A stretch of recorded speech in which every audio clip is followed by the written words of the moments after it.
Durham's latest crime numbers, an update on local and regional transit plans, and several city park facilities get some much-needed improvements. We invite you to join us now as we take you inside City Hall this week.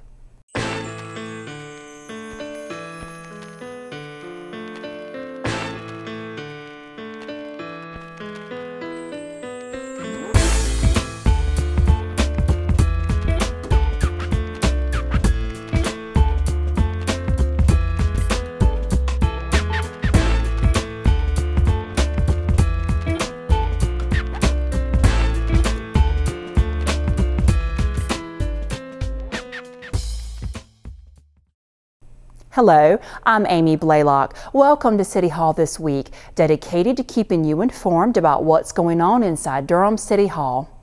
We begin with encouraging news from the police department. Crime overall is going down in Durham. That was the message from Police Chief Jose Lopez Sr. during his 2010 annual summary crime report to the City Council during its February 21st meeting. The report shows that Part 1 index crime, which is the total of property and violent crime, was at a 10-year low in 2010. Index crimes are down 2% from 2009. Index crimes per 100,000 were dropped down by 31% since 2001. These were decreases in robberies, larcenies, motor vehicle thefts, and property crimes in 2010, and the number of reported rapes remained unchanged in 2010. Robberies and rapes fall under the violent crime category, which was up by approximately 2% in 2010 compared to 2009. Aggravated assaults drove the increase in violent crime in 2010. There were 695 aggravated assault incidents with a total of 877 victims. The number of actual incidents only rose by 2%, from 679 in 2009 to 695 in 2010.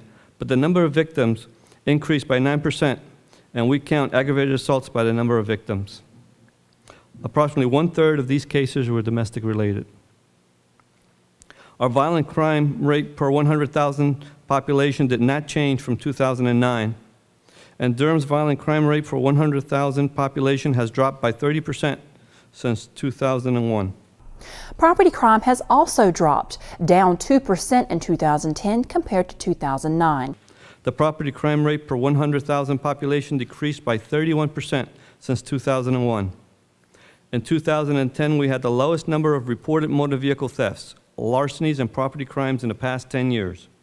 The most stolen items in 2010 included computer hardware and software, electronic items, tools, jewelry, and money. There was a trend of thefts of GPS units from vehicles during the 2010 year, and we continue to have break-ins and thefts involving metals and appliances, which has been a problem nationwide. Chief Lopez says arrests continue to be made in those thefts. One of the many other highlights of the department's year was the formation of the Warrant Unit, which is made up of a corporal and 2 officers. The squad served more than 4,000 warrants in the second half of 2010. The officers work closely with other agencies to serve these high-priority warrants. Meantime, the police department will be reimbursed for some of the money it's currently spending to help the U.S. Marshals Service apprehend fugitives.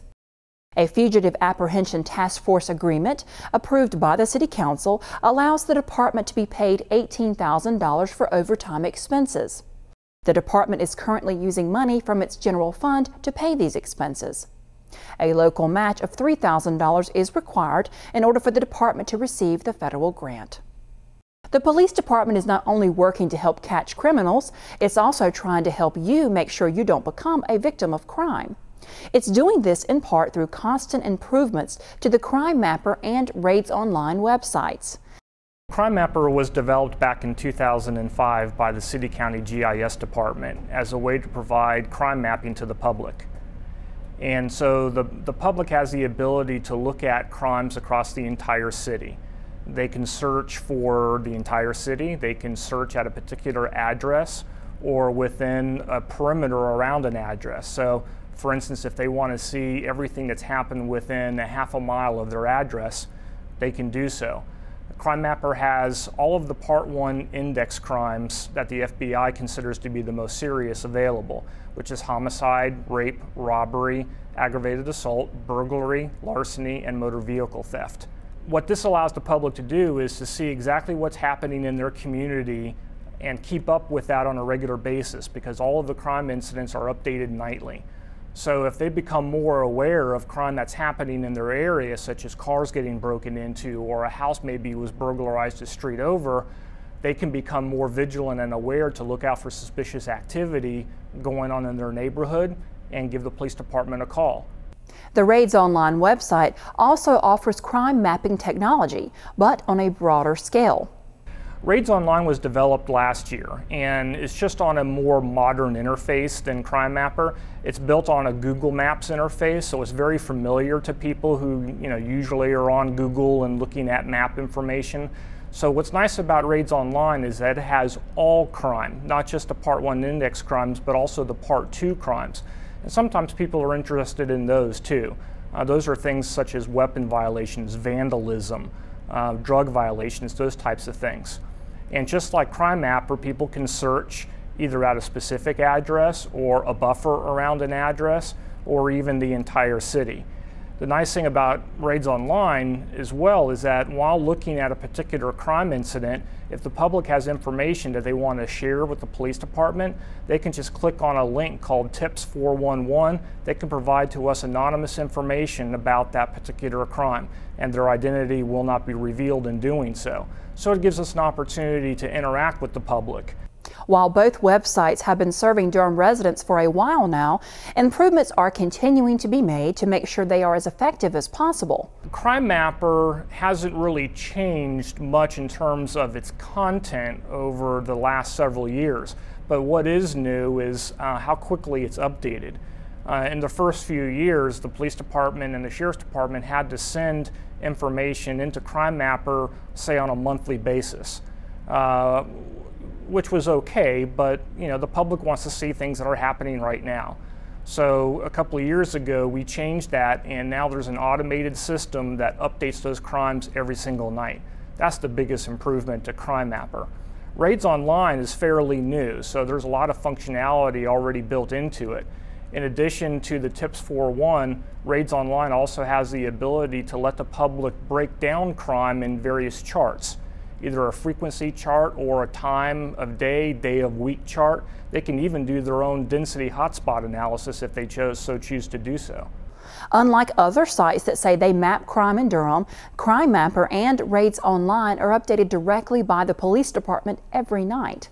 For more information, visit raidsonline.com, or Crime Mapper can be found on the police department's homepage on the city's website.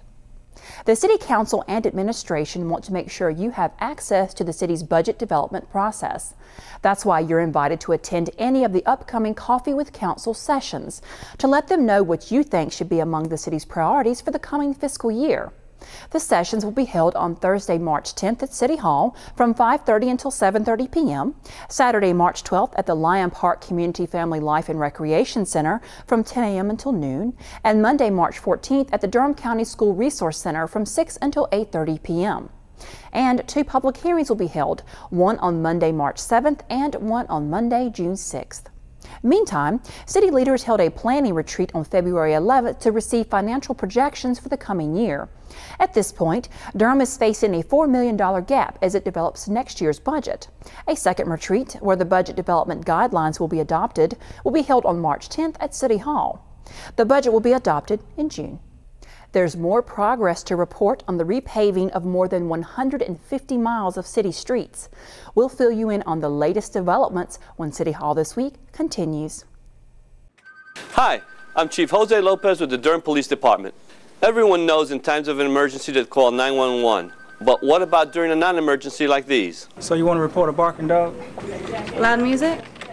Call 560-4600. This 24/7 number was established by the Durham 911 Center for all non-emergency calls. Immediate threat to your life or property, call 911. And all other non-emergency calls? 560-4600. Now you got it.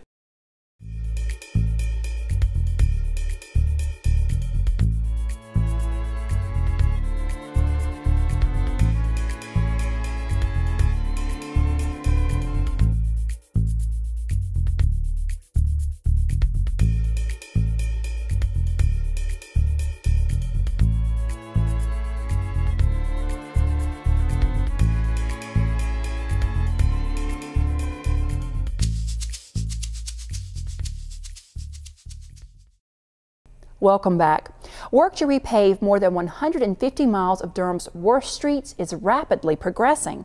The $20 million bond approved by voters to improve the streets has been split into 4 equal repaving projects. In each, the City Council approved paying just over $4 million to repair 36 miles of streets. Dividing the work into 4 contracts, which have now been approved, allowed the cost to come in lower than expected, meaning more streets than initially anticipated will be repaired. To find out more about Durham's street repaving progress, visit durhamoperationgreenlight.org. Planning for more local and regional transportation options in Durham is also moving ahead. The City Council received an update from Triangle Transit on 2 rail options being considered.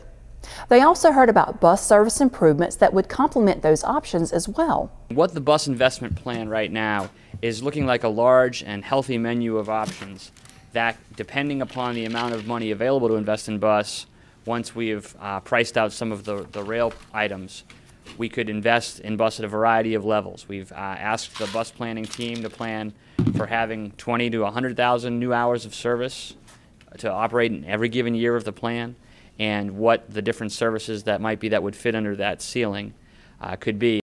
On the rail side, planners have identified 2 regional corridors that are in Durham City and County for more detailed study. The light rail transit corridor extends from UNC Hospitals in Chapel Hill to Austin Avenue in the eastern side of Durham. If you look towards the top right section, you'll see the series of stations that are in Durham's core from Duke Medical Center to 9th Street.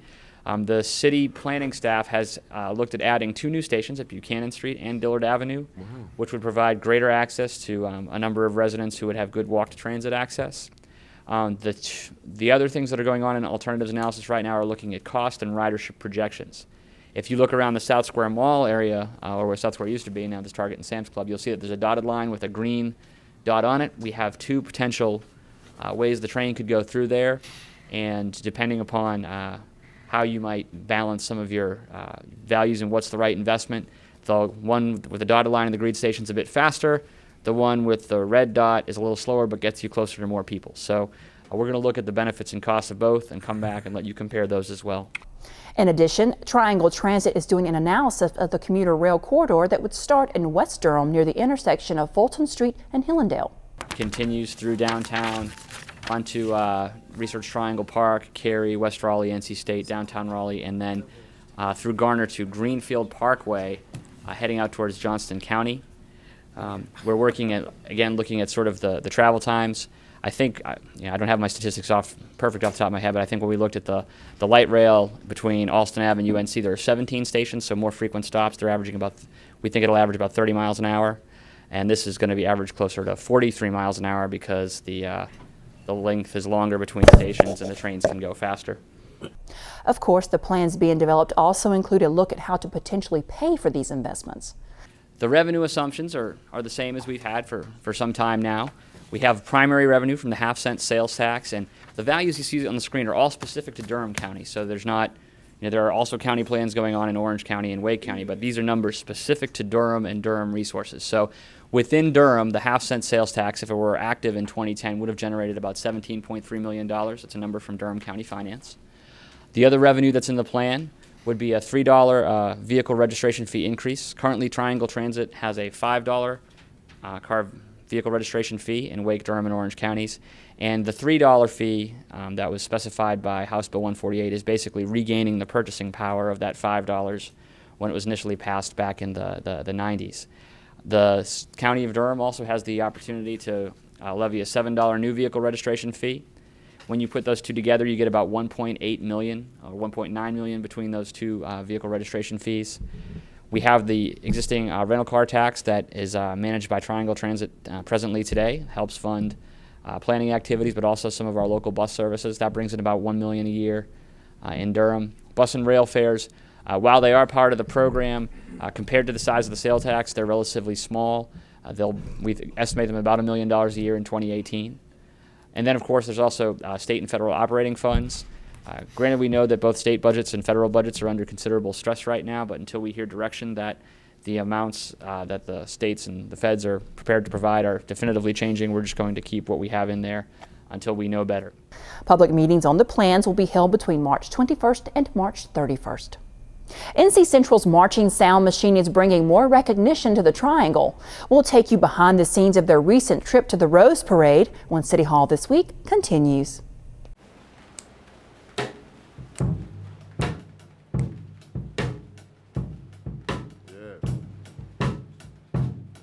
That's it.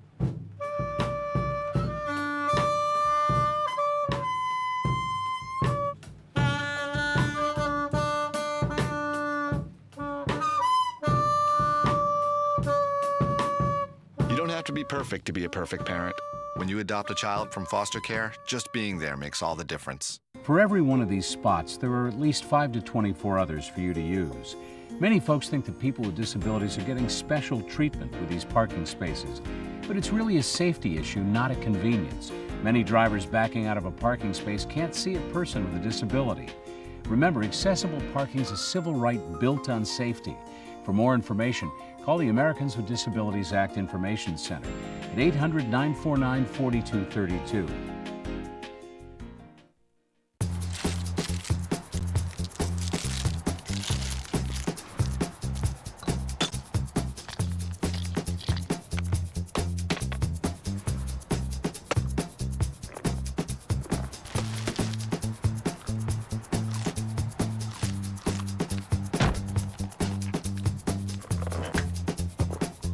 What we do to the planet, we do to ourselves. You can help keep America beautiful. Visit KAB.org.